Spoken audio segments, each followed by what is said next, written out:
জন্য 6টি রোজা রাখা। 6টি রোজা যারা রাখবে আল্লাহ রাসূল সাল্লাল্লাহু আলাইহি ওয়াসাল্লাম হাদিস শরীফের মধ্যে ইরশাদ করেন, মান সামা রমাদানা সুম্মা আতবা'াহু সিত্তাম মিন শাওয়াল কানা কাসিয়ামিদ দাহর।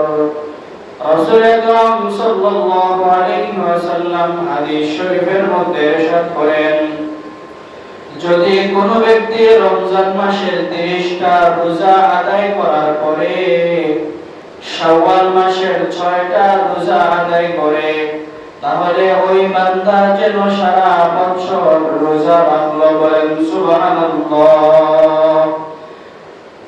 রমজান মাসের 30টা রোজা আদায় করার পরে শাওয়াল মাসের 6টা নফল রোজা যারা রাখবে, সে যেন সারাটা বছর রোজা রাখলো। দেখেন, একটা মাস রোজা রাখলাম, আরো 6 দিন মানে 36 দিন রোজা রাখলে সারাটা বছরের রোজার সওয়াব দান করবেন আল্লাহ তাআলা। এখন হিসাব করতে হবে যে কিভাবে আল্লাহ তাআলা সারা বছর রোজা রাখলে যে সওয়াব, সেই সওয়াব দান করবেন।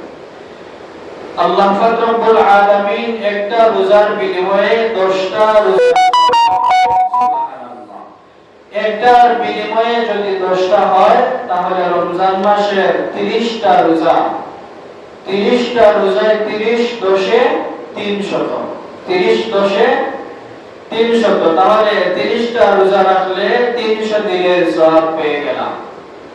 এখন বছর হলো 365 দিন, এক বছর কয় দিনে হয়? 365 দিনে এক বছর হয়। এখন রমজান মাসে 30টা রোজা রেখে আমি 300 দিনের সওয়াব পেয়ে গেলাম। শাওয়াল মাসের আরো 6টা রোজা, 6 10 60টা, আর 60 দিনের সওয়াব পেয়ে গেলাম। তাহলে 300 আর 60 হলো 360 দিন। আর 5 দিন হলো রোজা রাখা।